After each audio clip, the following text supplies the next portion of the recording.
Hey folks, I'm doing a chat with a Facebook group, the moderators of a Facebook group called and page called the Alt Leftist Empire, which I've followed for quite some time.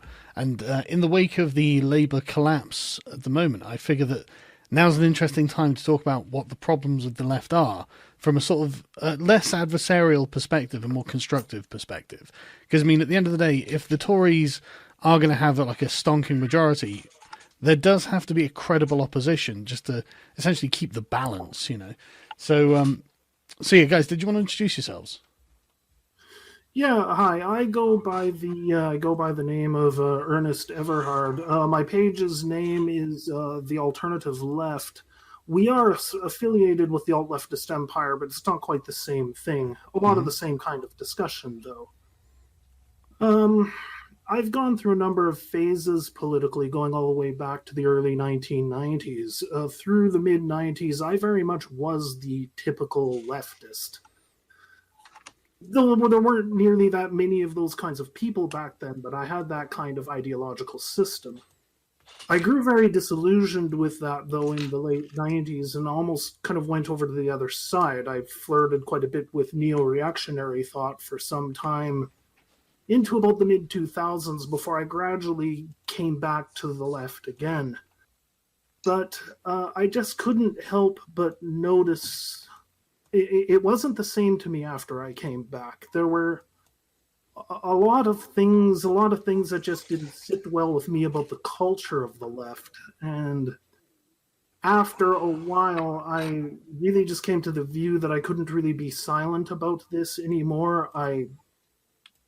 When recently, say, that Obama spoke out and he warned the left, or like the left wing of the Democratic Party, for example, against becoming a circular firing squad. And it does seem to be that there is a culture of real ideological purism, an extreme sense of you're with us or you're against us. They have an extremely Manichaean worldview, wherein they see themselves as pure good and everybody outside their little enclave as evil personified. And it became apparent to me that we are not going to achieve anything remotely progressive politically if we go into it with this kind of a mindset. So just to pick up on that then, because that I find a really interesting point, and I've been saying that this is what I perceive for quite some time. What do you think causes this? Because I'm honestly of the opinion that the right doesn't have this kind of purity culture, and I think that's definitely to their advantage. I'm not saying that it doesn't ever exist or anything, but as a general rule, the right is less puritanical in this regard. What do you think the cause of it is? I think, well, first of all, I think it's a myth to say that this is a new phenomenon on the left. Certainly, we saw it, and it hit a lot of us over the head in the last maybe 5 to 10 years with social media, and we see that Tumblr, Twitter, SJW culture emerge. I think there's always been an element of this on the left, though. Yes, if I can intervene. You were saying, Daniel? If I can intervene, we can see the same elements in the new left or in the tanky left of, Soviet, that always supported the Soviets no matter what they did, no matter which atrocities they did. Yeah. It's happens a lot in the left. It's true. So, if I may, actually, for a moment. So, one of the posts I made on the Facebook page, this is approximately a year and a half ago, but it's one that seemed to resonate with a lot of people, is a lot of the language we use on the page, on the alternative left page, we have a few others in our networks, is we'll speak very frequently about concepts such as the reg left, the regressive left. It's basically the idea that leftism has become something that's kind of opposed to social progress as opposed to supportive of it. But it's a question I kind of asked myself at one point. What exactly defines the reg left from just the left, as it were?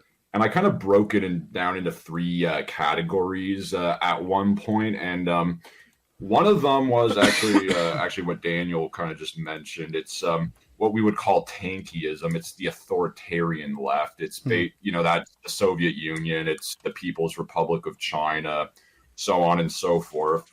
The second is what I called kind of is what I guess I would always call neoliberalism or hyper-globalist capitalism, which is basically kind of woke culture taken on a hyper-globalist form. It's very capitalistic. It doesn't really believe in like nation states or anything like that.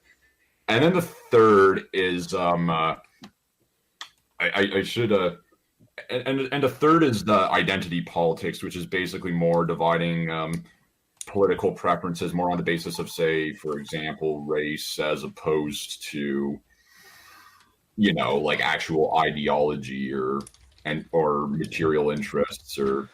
So Diversity. if I could again interject, so I agree that this has probably always been an element of the left, and the sort of the regressive social politics of the SJW left at the moment, the sort of the creating classes out of attributes, right?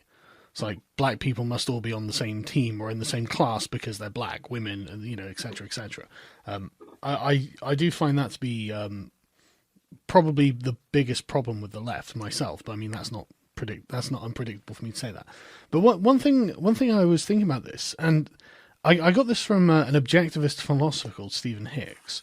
Now I'm not an objectivist myself, but I do think that they do have some interesting insights. His assertion is essentially that the left is chasing after platonic forms. So you've seen many circles in your life, but you've never seen a perfect circle. But it is conceivable that something that is a perfect circle could exist. And so the left seems to do this with socialism, and it seems that this is not all the left, obviously, but there's a big strain of this in the left, of this desire to chase after. Just to finish it, because I've heard the term perfect politics being used many times by leftists. They're like, well, anyone can have the perfect politics, but if X or Y or whatever, And I'm just sat there thinking, what the hell does perfect politics mean? If there isn't a Plato's form that they can see just ahead of them, they're trying to chip out of the stone, If they think they can get that perfect circle, like Archimedes drawing lines until he gets the perfect circle. That's the way I think that they're looking at it without realizing it. Well, I agree with you that the left, as you said, have a problem with platonic forms, circles, and everything like this. They're indeed a problem with it, but how I will say it, the problem can be in many aspects. For example, I agree with it, and I'm trying to be as pragmatic as possible. And my friends here are also trying to be pragmatic as possible. However, I see the problem on the right when we speak about so-called free market capital. Now, I just want to say for sure that our group is not for central planning Soviet Union economy. We appreciate the market. We appreciate capitalism as a tool to increase our welfare and prosperity. However, we also see that it's important to regulate it, to use it in order to do it well. I am a student of economics. I really like history. And so far from all my research, I see that, let's say, the free market capitalism is serving two things. It's serving a small, speaking about, less regulated or regulated by corporation. It's a small elite, cosmopolitan elite, which not part of the nation. And it's more individualism, which destroy our society. The same way as socialism is authoritarian, it destroys society in other way. This also is a poison for society if it's not regulated well. I think that that's a demonstrable reality after 30 years of neoliberalism. There's no question that it's. I think it's a particularly toxic combination. I think the EU, in fact, has this kind of nailed down as the ideal, because it's often quite difficult to define neoliberalism off the cuff. But if you look at the four freedoms of the EU, the movement, the free movement of capital, people, goods, and labour, was it? Have I got that That's right? actually, when I tried to define neoliberalism, and I did it Yeah. some kind of times, I say it's basically this: the four freedoms, as we call them. Yeah. For enslavement of the working people is the free freedom of movement of capital, movement of services, of goods, and Yeah. of people between borders, Yeah. under the idea of balanced budgets. Yeah. See now. All the mix. Yes, continue. Yeah. Just to be clear, I do think that the movement of goods and services is a good thing, and almost universally a good thing. It's obviously assuming that they're not doing any immediate harm to anyone. The food isn't poisonous, the goods aren't polluting the earth or whatever. But the general rules of free trade, I think, are genuinely universally good things. But I do think that the free movement of capital and people is something that is packaged along because it raises the GDP. But I think there are loads of really important questions that are going unanswered with that status. I mean, I'm trying to think of justification as to why Russian oligarchs should be able to buy up huge tracts of London. Like, why should they be able to do that? Well, we have the same problem with the Communist Party of China on the west coast of North America. Absolutely. Lord knows how much of Vancouver they own now. And Australia as well. Well, I just want to say it's one of the problems which we see. However, I really like to read about economic history and research it. When I researched it, I surprised because I am also studying economics, and when I studied the economics, I just want to say something quick, and I will continue my story. I see that there is also a lot of test of purity. If you don't agree with what's written there, they make a witch hunt against you. Like SGWs in social studies. So if you don't agree with the dogma that free market is almost perfect, free trade is almost perfect, and everything else like this, they will try to get you away from the road, like SGWs and other social studies. Really. No, I believe you. I think it's very interesting. Again, it looks like this is a response to people who have got like a vision of the perfect in their minds that they're chasing, rather than a vision of better than yesterday. Yeah. Yes. Exactly. I want to mention something here. A fellow back in the 1950s or 60s, a fellow named Norman Cohn wrote a book called "The Pursuit of the Millennium," and it looks at utopian religious breakaways or attempts to break away from the Catholic Church in the late Middle Ages. And he explores the mindset that a lot of these types of very fanatical or religious nature, and he puts it like this. He says in their sorry, can you start that again, please? It just glitched just as you began, so I didn't hear it.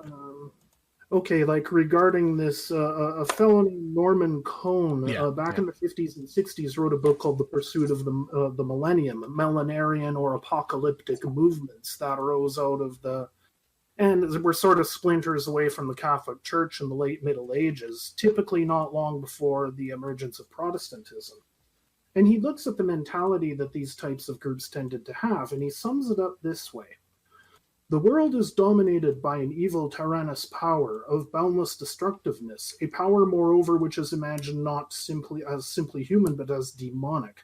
The tyranny of that power will become more and more outrageous, the sufferings of its victims more and more intolerable, until suddenly the hour will strike when the saints of God are able to rise up and overthrow it. The saints themselves, the chosen holy people, who hitherto have groaned under the oppressor's heel, shall in turn inherit dominion over the whole of the earth. This shall be the culmination of history. The kingdom of the saints will not only surpass in glory all previous kingdoms, it will have no successors. Now, when Cohn wrote this, he seemed to be implying that an element of this mentality has carried over into the modern age in secular forms, in the forms of fascist and communist ideology.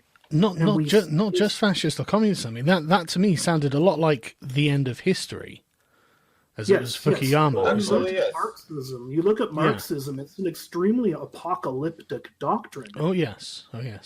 capitalism, world capitalism, is almost like the Antichrist, and it will tyrannize over everyone until the global workers' revolution, which is analogous to the return of Christ. Yeah. I think, and I wouldn't be the first to point this out, but it seems to have picked up where this kind of apocalyptic millenarian religion has left off. I think it is. Yeah, no, I totally agree. And it's very interesting how this appears to be like the Enlightenments version, doesn't it? This is the version of it that's created by reason. Because I think that a lot of people forget that reason was genuinely like a revolutionary force when people first started applying it to like everything. And it started shredding all of the inherited social constructs of the past. You know, the things that weren't created by reason are very, very easy to take apart with reason, because these things were essentially built on faith. And I don't just mean religion either. I mean like the nation state, the national identity, you know, all of these things that are about how you feel rather than how you think so much. Like, you know, the facts of the matter are less important than the belief in the matter. This is something I've been watching a lot of David Starkey's speeches recently, and he gave one recently that I'll send you across afterwards. It's genuinely fascinating, where he explains all of this. And he's like, look, these are things that we didn't think about when they were happening, but Edmund Burke thought about these. You know, the hyper-conservative types. They thought about it, and it seems that their predictions are kind of coming true with that kind of, you know, the whole social fabric is coming unmoored, because if you speak only of freedom, well, what is freedom? That's freedom from everything. That's loneliness. That's no one having any, you having no duty or obligation to other human beings is the road that we're going down. And do we really want to be that? You know, that's going to be a really entitled, bratty person. Like these are things we have to consider, and we haven't. And things have got so far now that it's like, you know, it starts making the Enlightenment look bad. That brings me back. Sorry, go on. That's actually also what we want to achieve in the alternative left page, is that we don't, I guess I speak for everybody here, we don't like these abstract ideologies. And, you know, if we will go back to the origins, you know, I'm more into economics here. Sorry, I'm not, I mean, I know I'm history and economics, I'm not that much good at philosophy.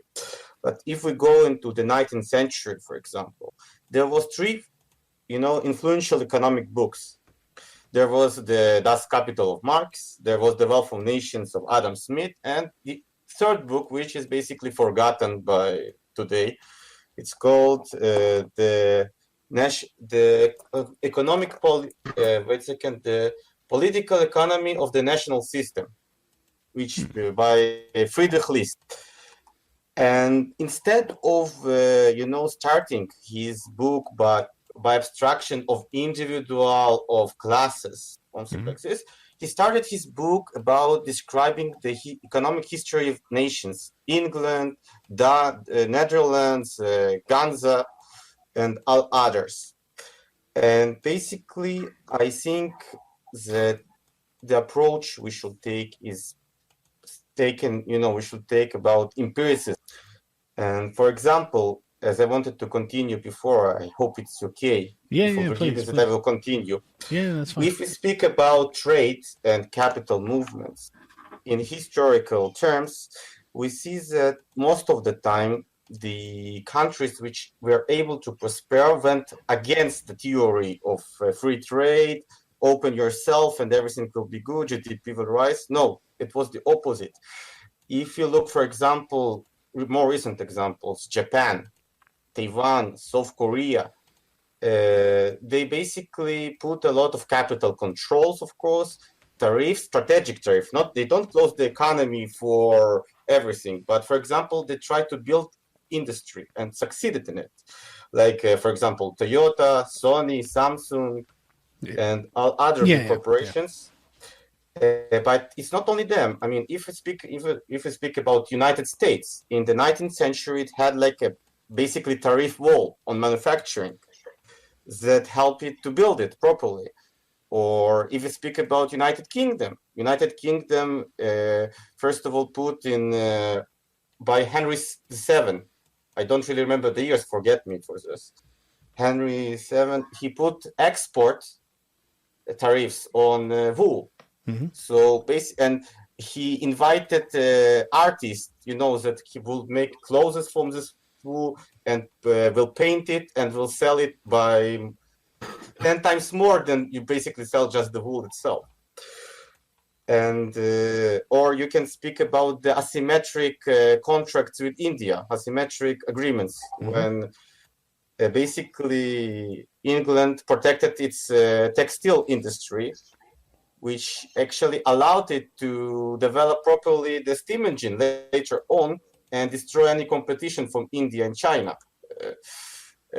So basically, I just want to say that the situation with trade and of goods or services is also not so, Black and you white. can't be black and white, exactly. Yeah. By the way, that's why I was really opposed to Remain. I was hard Brexiteer, and I'm still hard Brexiteer for England.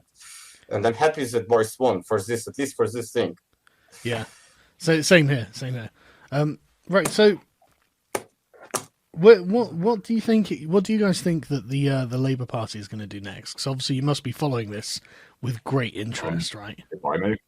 Oh, yeah, please, please. So this is a conversation we've already had it. I think you've probably noticed we've already had this conversation to a certain degree on our Facebook page, and I think it's really going to have to be like. Well, I've always said that the alt left as like a concept, as we've been pursuing it for at least I don't know, like a few years now, has always been like a bit of a high wire act between. I mentioned during my earlier contribution what I consider like the three spheres of kind of the regressive left and how we have to avoid all of them. Because one of them is, I'll be honest, I wasn't, not necessarily unconditionally, but by and large, I was supportive of Corbyn's policies. And that's like a big thing we heard from like a lot of other of our own British followers. We heard a lot of people say that, oh, his policies were good. It was just, like the leadership itself or something, perhaps broken or deficient there. Because like I consider myself, like a democratic socialist, and I was enthusiastic, at least to a certain extent, about Corbynism. I'm still hopeful for Bernie's prospects in the upcoming American election. So my fear is now that Corbynism has basically failed like fairly comprehensively in your own recent national elections.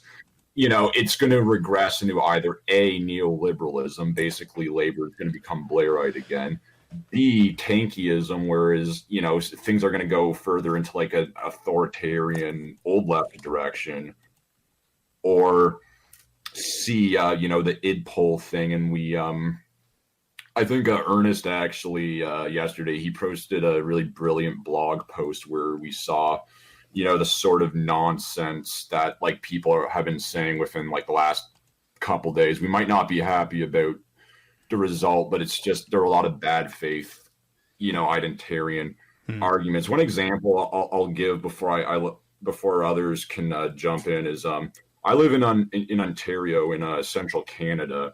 And our premier at the moment is a right-wing populist by the name of Doug Ford. He's actually the older brother of Rob Ford, the infamous crack-smoking mayor of Toronto. Right, but right. But I remember the day after the provincial Conservatives here in Ontario won their majority, which is about a year and a half ago. I remember waking up to a bunch of call them what you want, rad lib, shit lib, reg left, people I knew on Facebook, not through like the alt left stuff, just like people I met in like university and stuff like that, were basically like shitting their pants, like saying that like, oh, like Doug Ford is like a white supremacist and all that, which is nonsense because his biggest support base is actually amongst, like what you could call like new Canadian communities in like parts of Toronto and greater Toronto. And a big part of their motivation was kind of like a backlash against, things I would call like Western progressive values, and I think you're starting to see like a similar way. But Right. So I think you made the Corbyn policies versus Corbyn the leadership. I think is interesting because I mean there are some of Corbyn's policies that I would support. Like I really like the idea of renationalising the rail. I think that's a really great idea. I don't see the point of nationalising broadband because people's broadband seems okay. You know, it doesn't seem to be a problem at the top of people's lists or anything like that. You know. But there are definitely things that he could have done that I would have actually supported in isolation. But the problem is it came out like a fantasy wish list. That it was like we're going to do all this stuff and we're going to have the perfect platform. Yeah, and we're going to borrow hundreds of billions. And regular people are totally cynical when it comes to public spending. You know, if you're not going to pay for this, some magical other person somewhere else, no one believes that. You know. So it was quite foolishly handled, in my opinion. There's perhaps something to be said about why, for example. Oh yeah, you can go ahead. I guess yeah. Okay, first of all, I just want also to predicate. Look, with Corbyn, I have a complicated relationship. First of all, I'm Israeli, so his attitude to Israel is problematic for me. Yeah. I can be objective about it. Yeah. But if I will try to be objective about his policies, as I have a friend which is speaking about it, the left is really obsessed with distribution, inequality, and poverty, but almost does not pay attention to two main things: production, how to ensure that it's happening, and the other thing is interregional economic activity. You can't basically tell everybody, you can't find a job, go to find a job in London. You can't do something like this. Yeah. It should be redistributed. You should plan. Yes, sometimes the government have to plan to redistribute economic activity more or less evenly. Of course, it can't be perfect, but so people in Cornwall will have some city that there is some kind of employment for them. You can't basically, send people to say, if you are not in London, sorry for my language, fuck you. You can't do something like this. And I think there's a strong understanding that has been the attitude as well. I've been watching a bunch of Conservative Party representatives on the news recently, and that they have been articulating exactly what you've said there, where they understand that what were Labour voters in previous eras just feel that the Labour Party doesn't care about them at all and only cares about those minorities in the cities. And it's like, well, that's not the heart of your vote. You've got to pay attention. Yes. Wasn't part of the problem too? This election was really all about Brexit. And correct me if I'm wrong, but my understanding of it was that Corbyn wanted to do up a soft Brexit kind of idea and then present it to the UK electorate in yet another referendum. In contrast with Johnson, who basically made a campaign slogan of just get Brexit done. And my understanding is that a lot of the people in the UK are just sick to death of it, and getting Brexit done is what they wanted. Yes, correct. But I think the question is of it being the Brexit referendum. That's inevitable, but Brexit itself is other questions combined into one single point.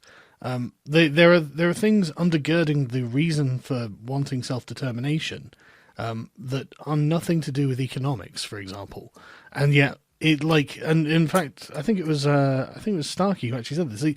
These reasons pass like ships in the night, and they're never engaged with on either side.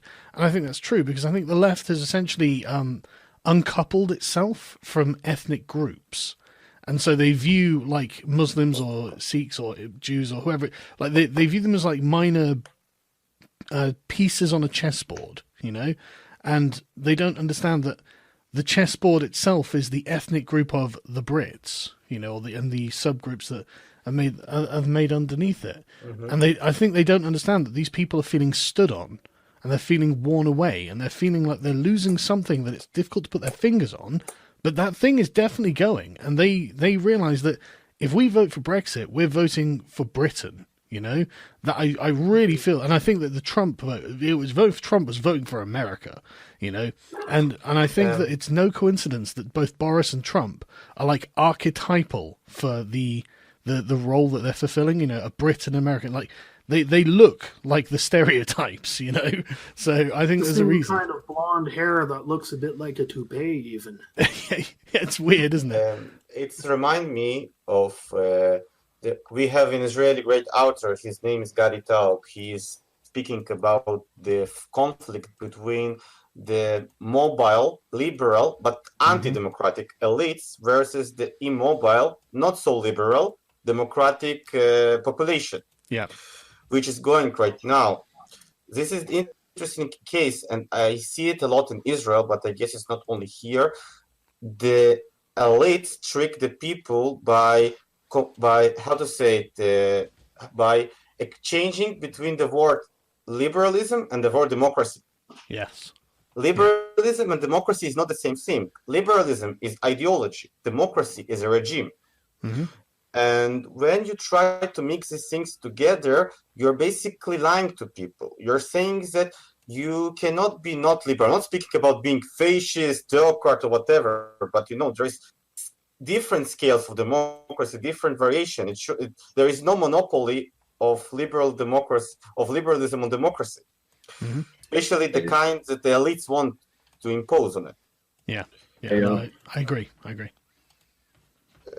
One of the things I've been addressing in some of my recent posts in recent months through the Facebook group is this idea of liberal authoritarianism. And it's something that, for example, I'm 27 years old, so I was not yet born when like the Berlin Wall fell and the Soviet Union was dissolved and all that. So my entire life and the entire life of other, guys like millennial men like me in our late 20s has been under, hyper globalism effectively. I feel like we haven't really been given a choice. I felt like whatever criticisms we might have with Corbyn, I felt like Corbyn represented that choice. And the point I didn't quite get to earlier is I'm worried that choice would be taken away under a future, reg left. And not that Corbyn didn't have like reg left facets, but under a more like Blairite liberal leader. I feel like in America, they have that choice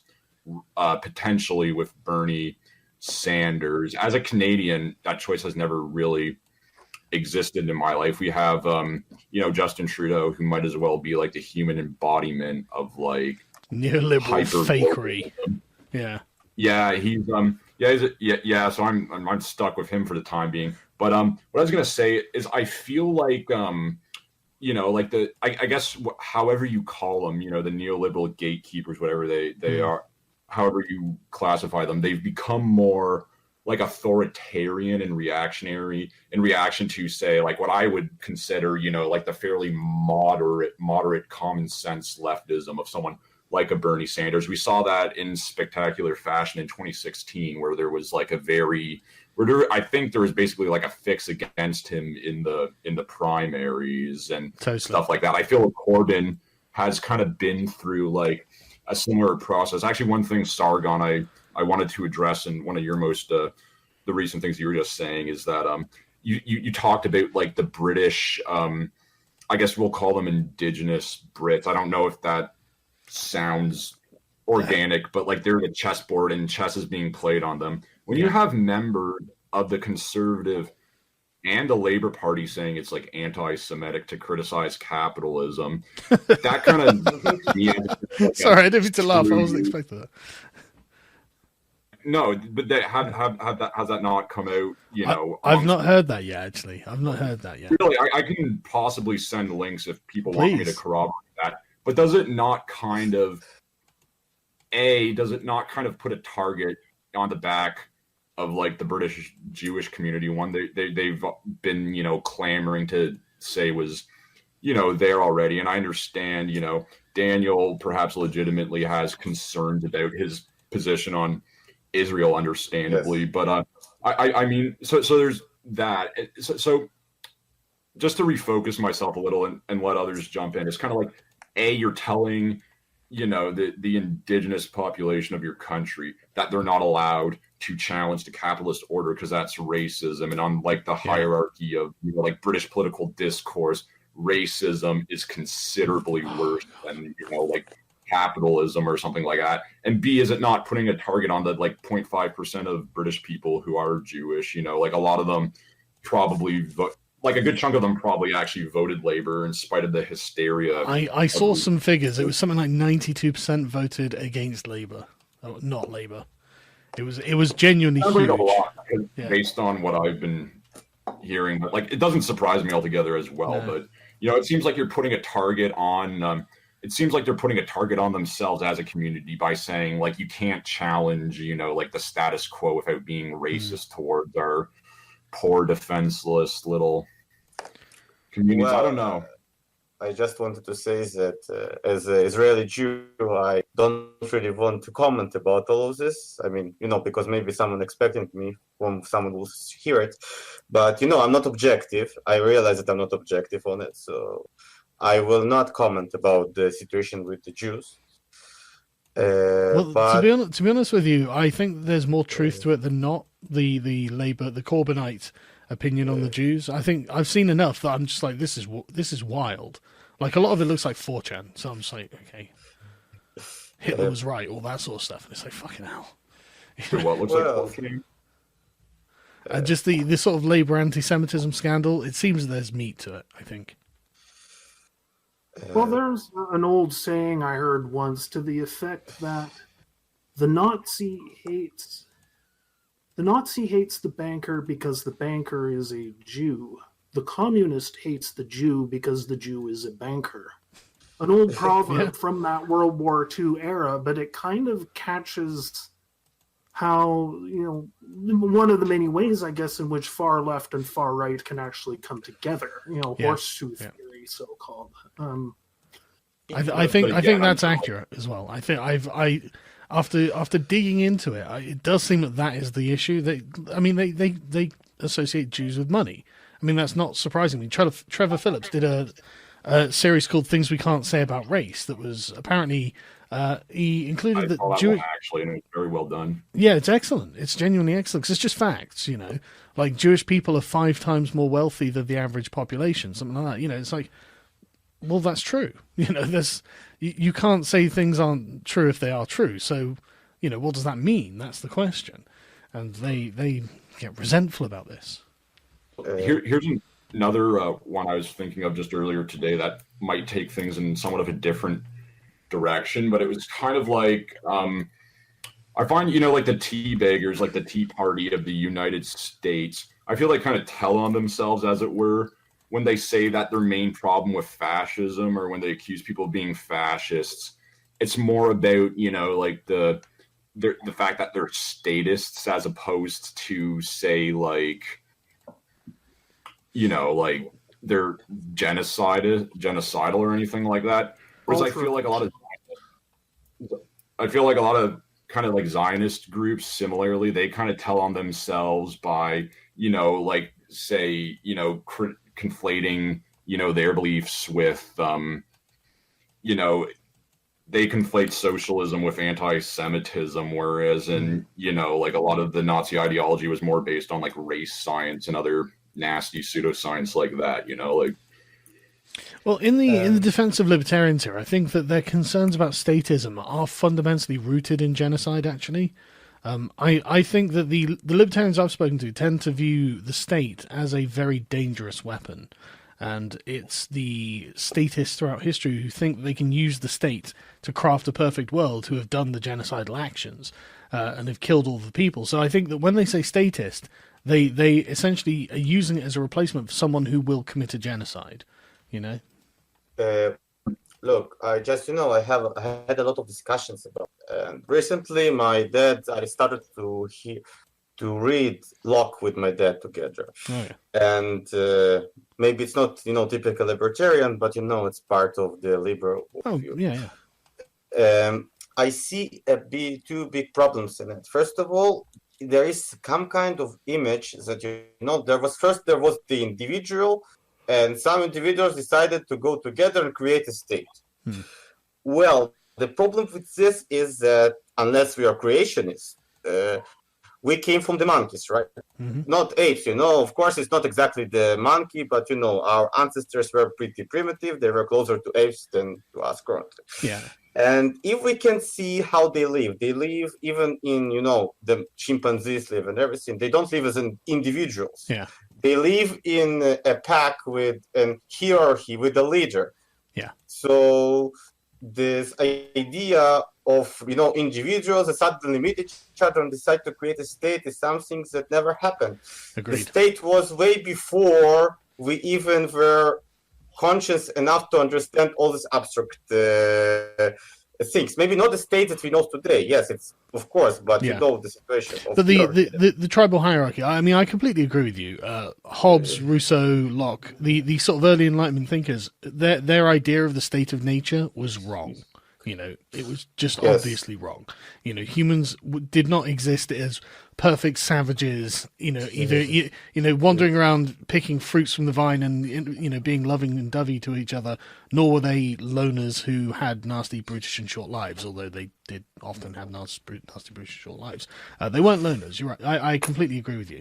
And I've been thinking about this a lot as well, because if the issue is to figure out where the Enlightenment is going wrong, I think you've got to start at the sort of fundamentals of the misconception of the world, right? Because, I mean, the Enlightenment obviously got a lot of things right about how to progress and, discover and invent and create and build a world. There's obviously a lot in there that was correct.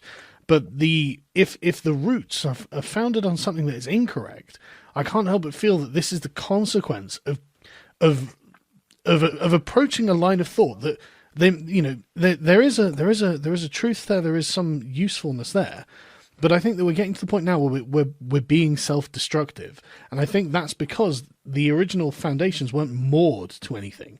It was moored to a fantasy that just obviously was not true.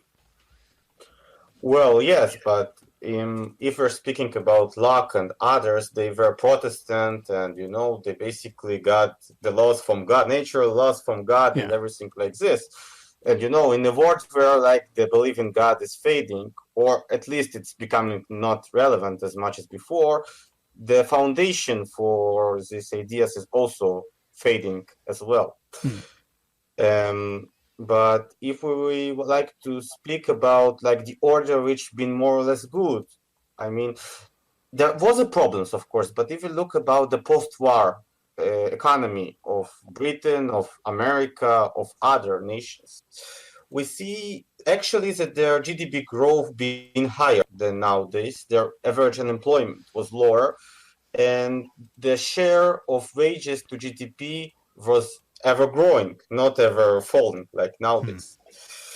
And it was even under people like Clement Attlee. He was not a great capitalist. I mean, he was not a communist Stalinist, but he was not a great capitalist. The taxation was high, the unions were strong, and still the economy went better than after the promise of the end of history. You deregulate everything, balance budgets, keep everything in the straitjacket of the four freedoms and everything like this. And what we see basically, the change, there was a change that there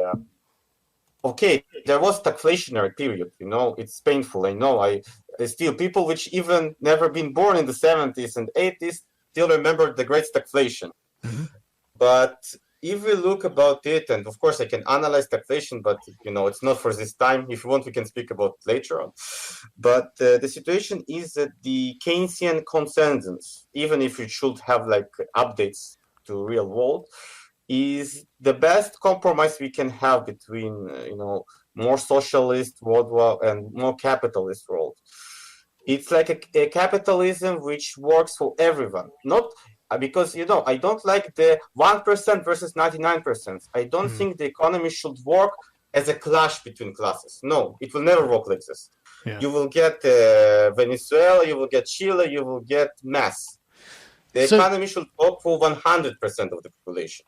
So I find that very interesting, because I view Keynesianism as actually rather conservative in many ways and quite reactionary. And I view sort of Hayek's ideas being rather more sort of liberal and revolutionary, the sort of constant creative destruction of capitalism, right?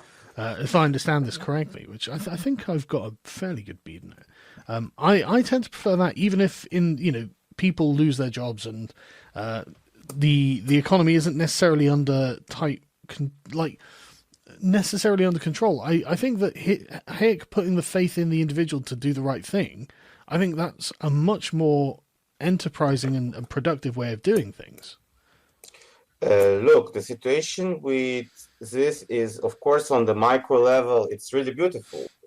But when we look at the macro level, we look that basically, even if the individuals do everything right and the government don't manage to help the economy work right, the situation will go eventually to a zero-sum game when there will be more unemployment. Even good factories will go bankrupt. It will not be a situation where people lost one job and get other job, or that a bad factory will fail but good factory will survive. In a situation like this, we see basically a situation where all the economy goes down together. I want to give an example. I mean, the Nazis didn't came to German, power just from nothing, from the void. Yeah. But people confuse something. The hyperinflationary crisis happened in 1924. Yeah. And after this crisis, for 4 years, Germany were prospering, and this crisis was not so strong. The crisis that killed it began with the Great Depression. And when the Great Depression happened, the paradox is that actually the value of the money got higher and higher with time, deflation. Yeah. The negative inflation. But basically what we see is that the government approached the economy with something that's called liquidationism. They said, let the companies go bankrupt, the good will survive, the strong will survive, the weak will go away, everything will go back to normal. They put higher taxes, they lower the spending, they cut unemployment benefits in order to force people to work. And in the 30s, the benefits were smaller even than today, way smaller. It's not that it was beneficial like today.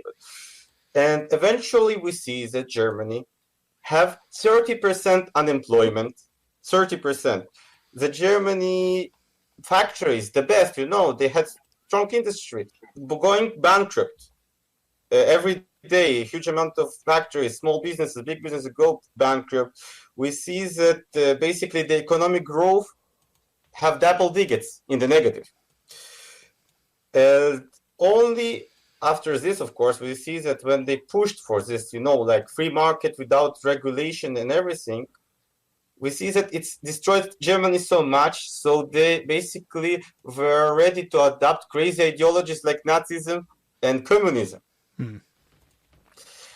Well, I'm not an expert on the economy of Weimar Germany, so I'd have to go and look up this to be able to formulate any kind of response. Because I'd have to look up the surrounding situation to get a good bead on it. But rather than just arguing stodgy economic theory, let's go on to what you guys think about the Labour Party at the moment in Britain, because I think it's really relevant. Because specifically the thing about Blue Labour.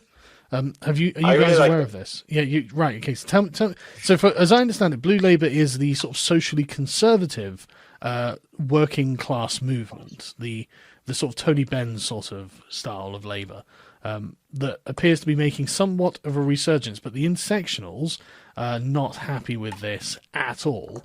What do you guys make of it?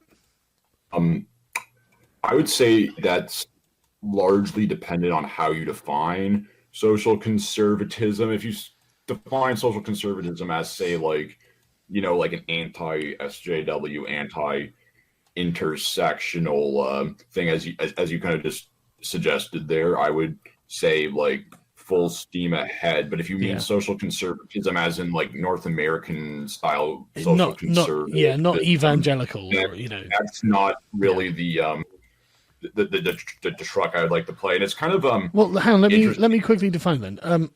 I think if you defined it just as pro-family, That would probably cover the bases well enough, because it's not about religion. It's just about the family being the core unit of Western society, right? Well, I think it's about what is of value to me, and I guess in contrast with a more typical brand of leftism, is a strong belief in the need for social stability. And yeah, basically that. So the family is kind of part of that. Religion is kind of part of that. Patriotism, nationalism, group identity is kind of part of that. That's kind of the signature difference between the alt-left and the mainstream left.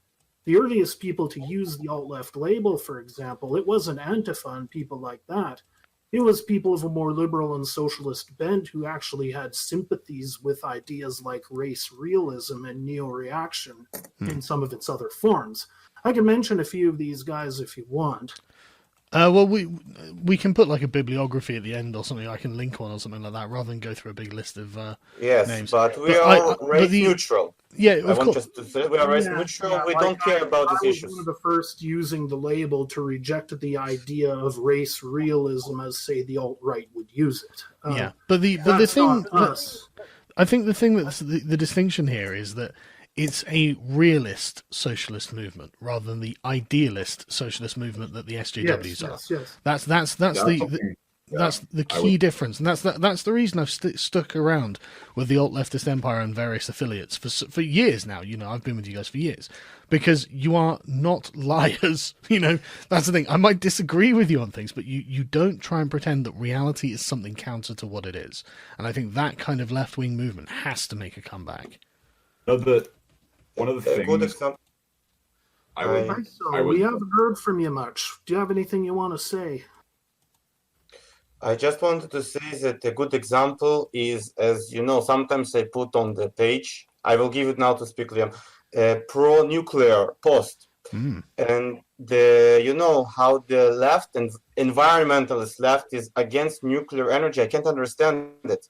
They live like in alternative reality where like their ideal of small solar farms or I don't know communitarian utopia is existing, but in the real world where people need more and more energy, available cheap energy, and if we assume that what the scientists say is true, that the climate can change and everything, I will not argue with it. I don't know about it enough.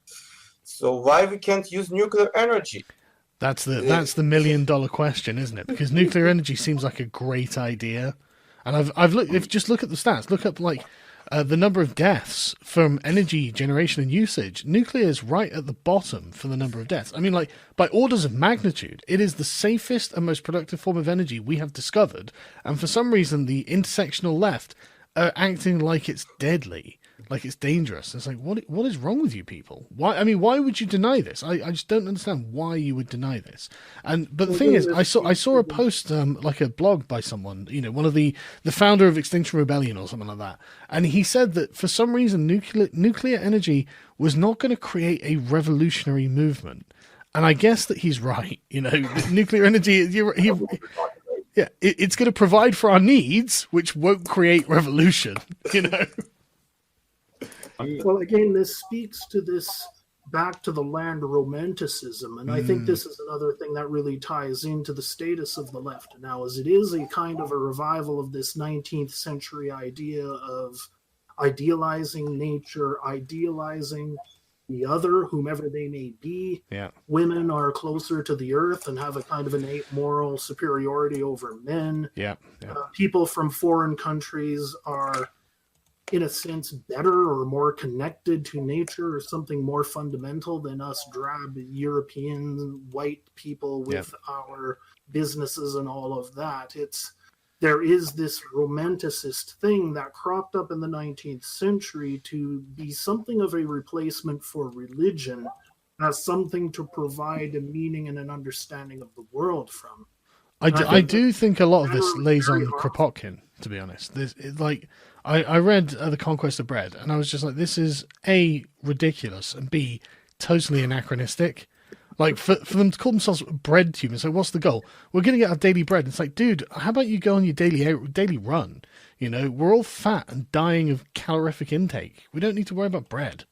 Like, for the love of God, you know. Awake you starlings from your hunger. Yeah. Yeah, they Language to desperate. carry us into the 2020s. Yeah. Yeah, they want to go back to the The philosophy food of Russian wastage peasants. is something like 40%. Do you know this, guys? Say again. Food wastage.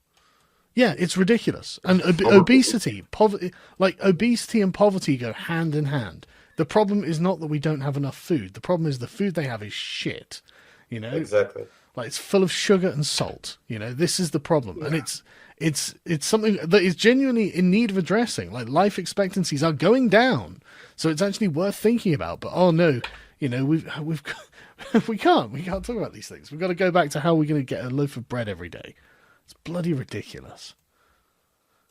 Yes, you are right about that. But so, like do you think the Blue Labour movement has any chance of succeeding? That's the real question. Well, I think that, let's say like this, the left is really afraid of something like Blue Labour.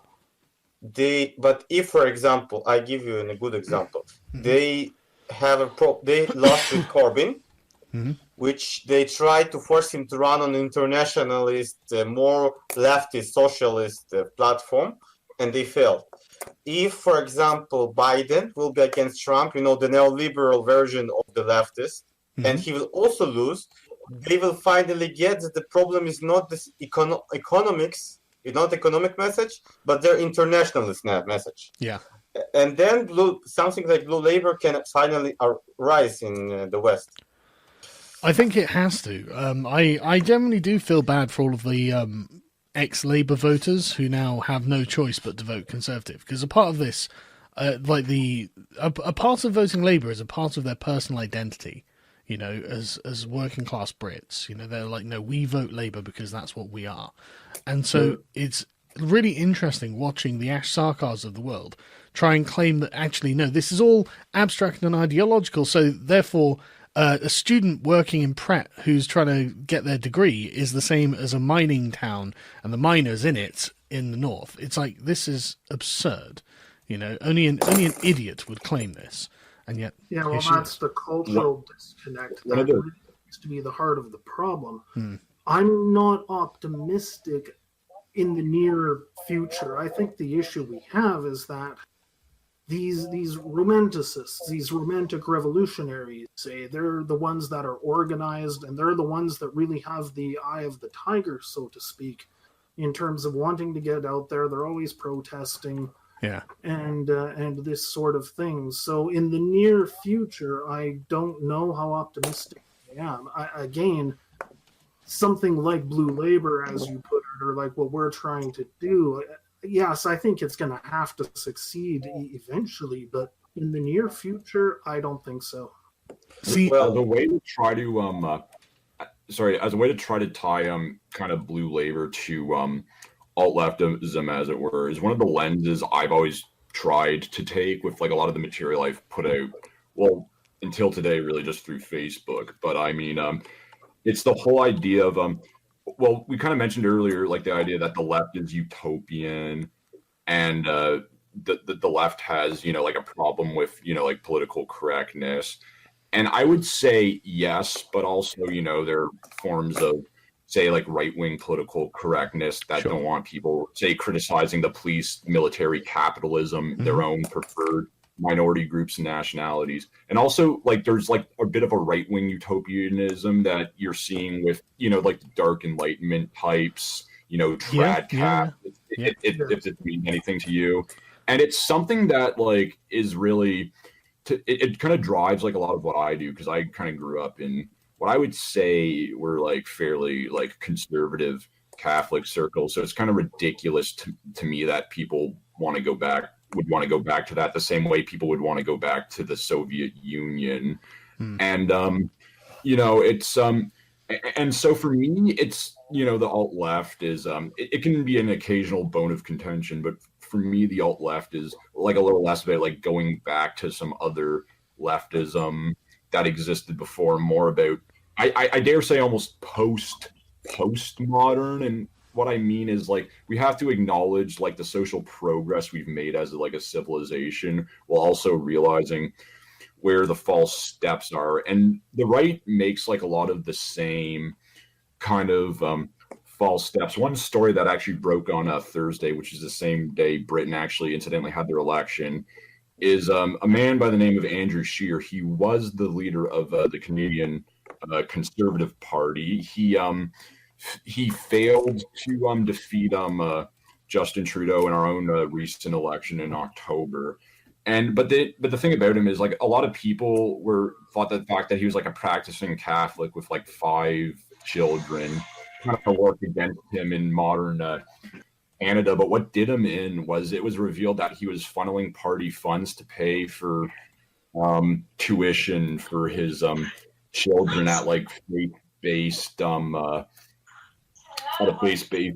school. And based on my experience, having grown up in that kind of religious lenses, frankly, like a lot of like right-wing religious people, that's actually what they really want out of the government, is they just want the government to kind of fund their lifestyle and fund their own kind of little like parallel societies. And that's why I was kind of asking earlier what you meant by social conservatism, because there is like, you know, conservatism that's mostly just based around like kind of like getting your own bag, like making sure like your church or your race or whatever is funded. And, you know, that would be, you know, a significant issue, I would say. But like, again, like there are other definitions of like social conservatism. I know both Daniel and Ernest spoke about them at some length that I would say are perhaps more palatable. It's just the reason I kind of spun you this kind of yarn is because like I think there needs to be,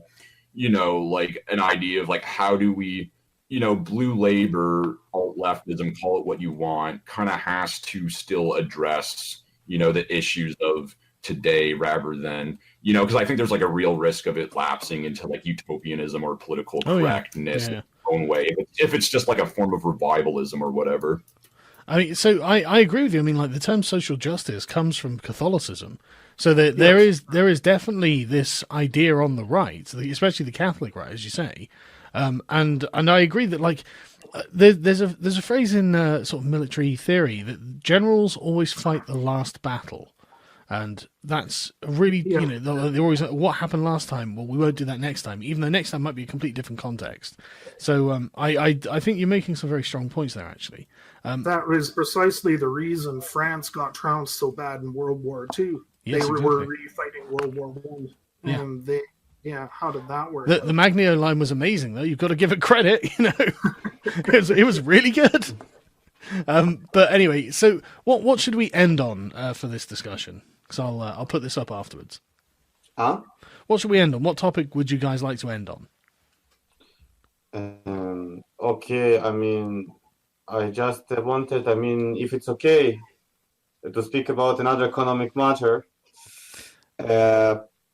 Look, I mean, I think that, you know, in my page, in our page, sorry, Alternative Left, we also discuss, as I said, MMT, Modern Monetary Theory.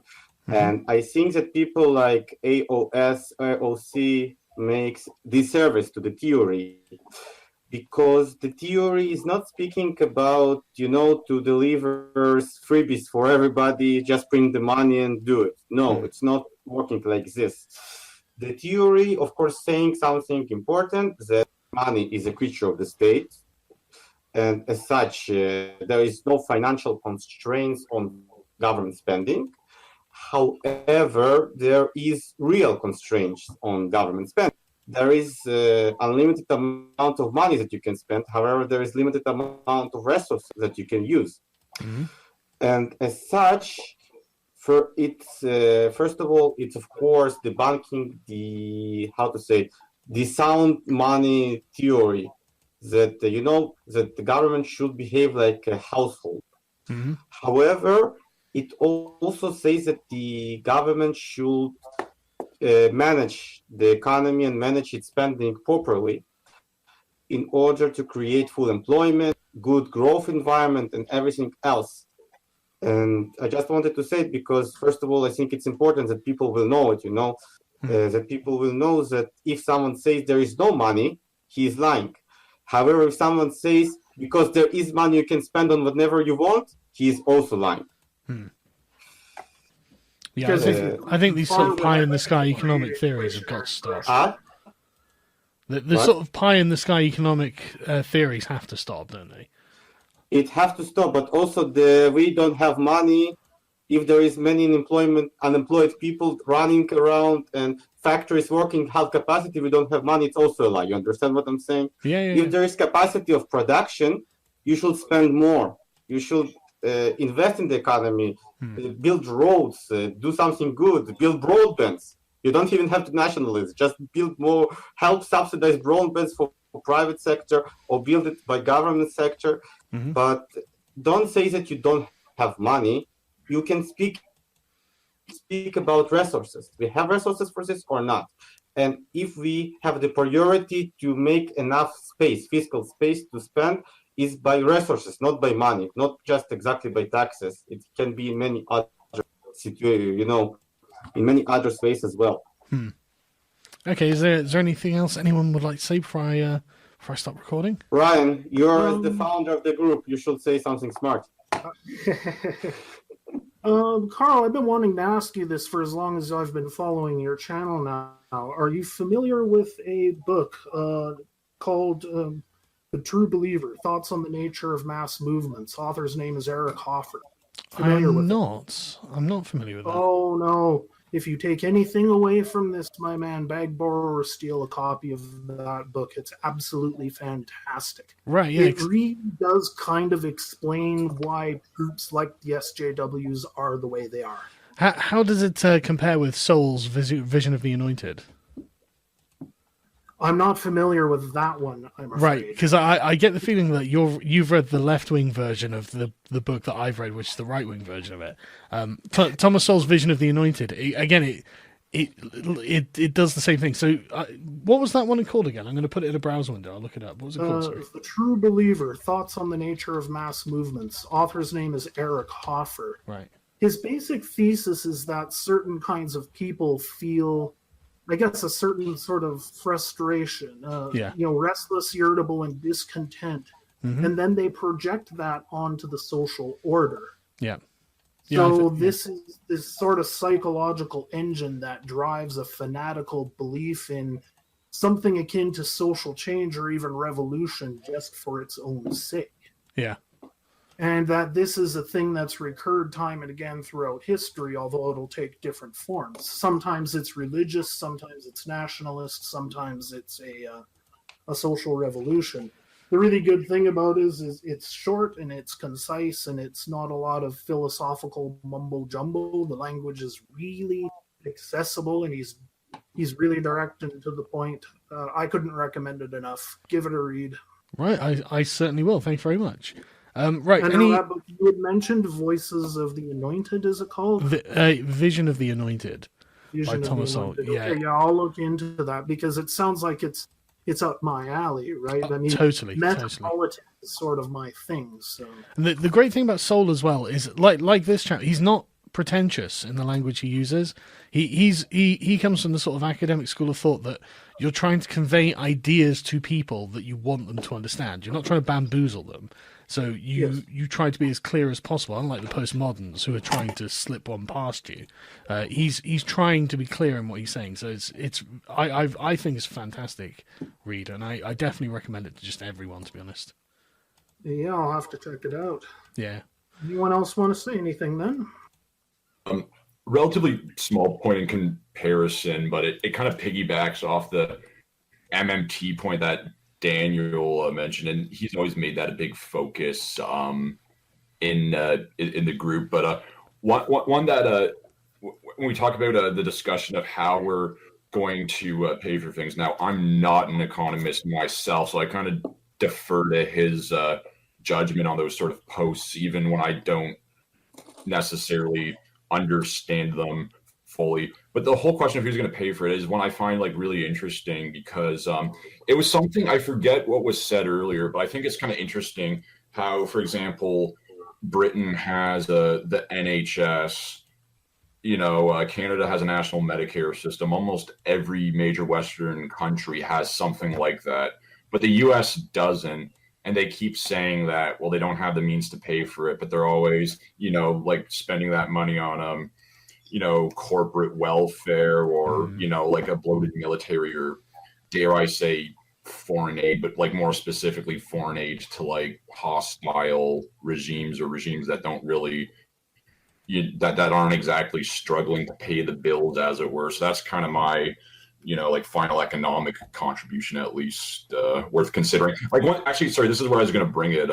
Is I think like honestly, like a lot of the Democrats running against Bernie Sanders, like a lot of them are also Rands. There's still 15 people in the race, if you can believe it. But I think a lot of them are actually probably to the right, actually, of Boris Johnson, because at least Boris has at the very least a pretense of wanting to spend more money on the NHS when Britain stops sending it to Brussels or wherever. So I just thought that was food for thought. I think Boris genuinely does want to invest in the North. I think this is something that's been on his radar for quite some time, and I think it's something he is serious about. But I mean, I could be wrong. He could prove me wrong.